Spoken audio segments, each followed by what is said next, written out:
It is not very often that we've got breaking college football news in late May, but we're taking it, we're running with it, and we are breaking it all down on today's show. Welcome into College Football Now. I am your host, Joey Petersen, and the college football playoff will now have straight seeding for this next year's playoff. Ross Dellinger is the one who broke the news, tweeting out CFP executives in a call today unanimously adopted a move to straight seeding for this year's playoffs, sources tell Yahoo Sports. So what does this mean? I find you asking on the other side of the screen. Well, teams will be seeded directly on the 1 through 12 rankings, eliminating the concept that was last year that designated the top 4 seeds for conference champions. The CFP Committee breaks it down a little bit further. The newest policy will guarantee the 5 highest-ranked conference champions a place in the playoff, but will no longer include a bye for the 4 highest-ranked champions. The 12-team bracket will now be seeded directly based on the final ranking of the College Football Playoff Committee, with the 4 highest-ranked teams receiving a first-round bye. And can I get a hallelujah from everybody watching on today's show? This is the right move. We saw this coming, and when we all were watching the college football playoff last year, we loved it, but we knew that there was something missing, and I think that this is it. Be honest with me down below. How do you feel about the new playoff seeding? Do you love it? If so, go ahead, hit that thumbs up button and like today's video, and if you hate it, comment why in the comment section. Playing out, flat and simple. I think this is the right move to make, okay? I think that when you think about last year's seeding, and sure, Boise, they were a good team, right? There were a lot of really good teams last year. But the effect that making 4 conference champions have the top 4 seeds, it's not necessarily I disagree with them going to those 4 teams. It just affects the rest of the seeding in a massive way that I don't agree with, right? And not all conferences are created equally. Let me ask you this. Are you more impressed with a 1-loss SEC team or an undefeated G5 team? I mean, it's not even close, right? If you win and you're the best group of 5 team, hell, even if you're the best Big 12 team, every single person in the country, if the best Big 12 team played the second best SEC team, would put every dime they have most likely on that SEC team. Okay, not all conferences are created equally, and I know I'm probably coming off as an SEC or Big Ten homer, but that's just the state of the sport that we live in. And I think the SEC and Big Ten probably had a lot to do with this change. They probably had a lot of power in this because it was some SEC and Big Ten teams that got screwed in last year's rankings. And so they say, you know what? We're just going to, if you don't change the seeding, we'll just go make our own playoff. We'll split off, do our own thing. We're the 2 best conferences anyway. You look at how the 2024 or 2025 college football playoffs were seeded last year. You had the number 1 ranked Oregon. They got a bye, as well as Georgia, Arizona State, and Boise State. And then you had Tennessee and Ohio State facing off in an 8-9 matchup, Texas and Clemson in the 5-12, SMU and Penn State in the 6-11, and then Notre Dame and Indiana in the 7-10. Basically what that did is it punished the best team in college football, Oregon, by, yeah, they got a bye. Phenomenal.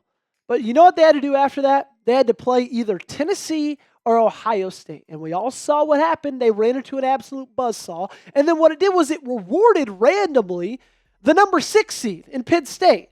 They got to play SMU. And then after that game, they got to go play Boise on a neutral field. So it's like the 6 seed had the best draw. And in what world, in what universe, in a 12-team playoff system, does the 6 seed have the best draw? It makes no sense. So if last year did straight seeding, this is how it would have looked. You would have had Oregon number 1, Georgia number 2. That was unchanged. But then Texas would have slid in number 3, Penn State at number 4. In the 8-9, you would have had Indiana against Boise. Boise going from having a first-round bye to playing on the road. And in the 7-10, you had Tennessee and SMU. SMU on the road again.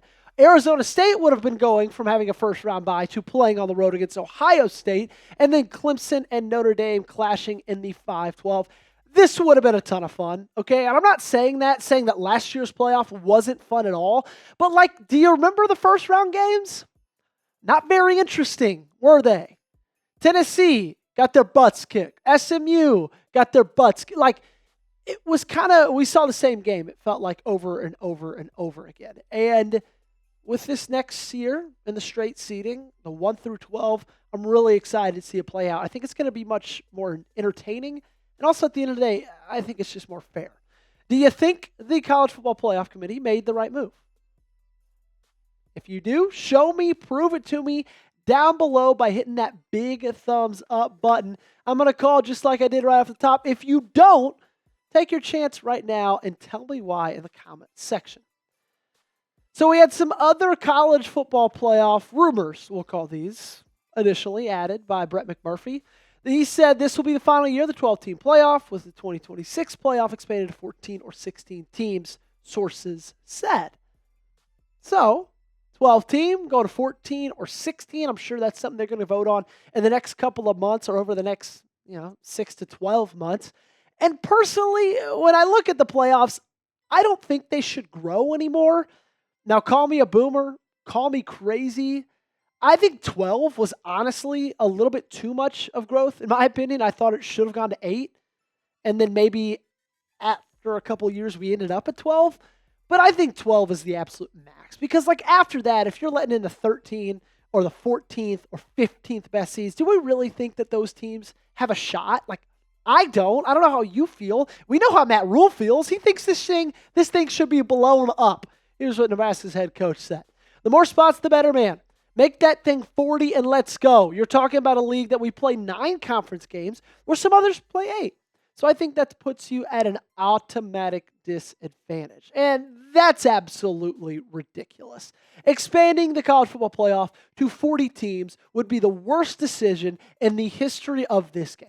And I know he's probably speaking hyperbolically, like he's probably being incredibly exaggerative. I don't think Matt Rule really wants it to go to 40 teams, but maybe he will because he knows Nebraska probably won't even be in the top 40. A little shot at the Cornhuskers there, but like at that point, if it's 40 teams, it loses every ounce of value that it has. And sure, TV, they'd eat it up, more revenue for them, but the games wouldn't be fun. It wouldn't mean a lot. And then if you're talking about player safety, they're playing like 20-something games. Ridiculous. Do you guys agree with Matt Rule? Like, do you think it should go 40 games? Do you think it should go 16 games? Let me know down below in the comment section by giving me a Y for yes or give me an N for no. If it goes 16 games, here's what the potential 16-team playoff would look like. The SEC and Big Ten each would get half of the auto bids, which it sounds biased, but I think that's probably how it should go for each.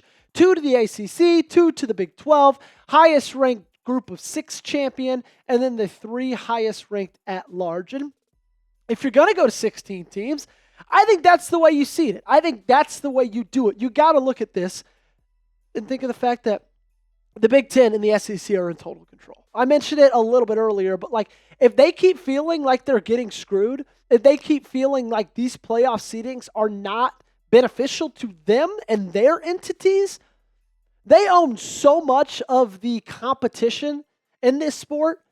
I wouldn't be surprised if Greg Sankey was like, you know what? Screw it. We're the SEC. Let's team up with the Big Ten. Let's make our own college football playoff, and we can let the ACC, the Big 12, the Group of 6, and anybody else, they can play together. We're going to go over here and do our own thing because we're where the money are. All in all, from the breaking news on today's episode, I think it was the right decision.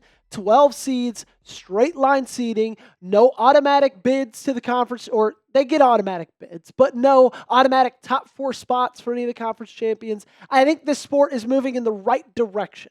I think it took a little bit of a step back, jumping all the way to 12 and having the seeding that it was, but now they're going kind of back forward, and I think that's great for the sport. Make sure you guys are subscribed if you have not already. This is College Football Now. I'm your guy, Joey Petersen, and we'll see you next time.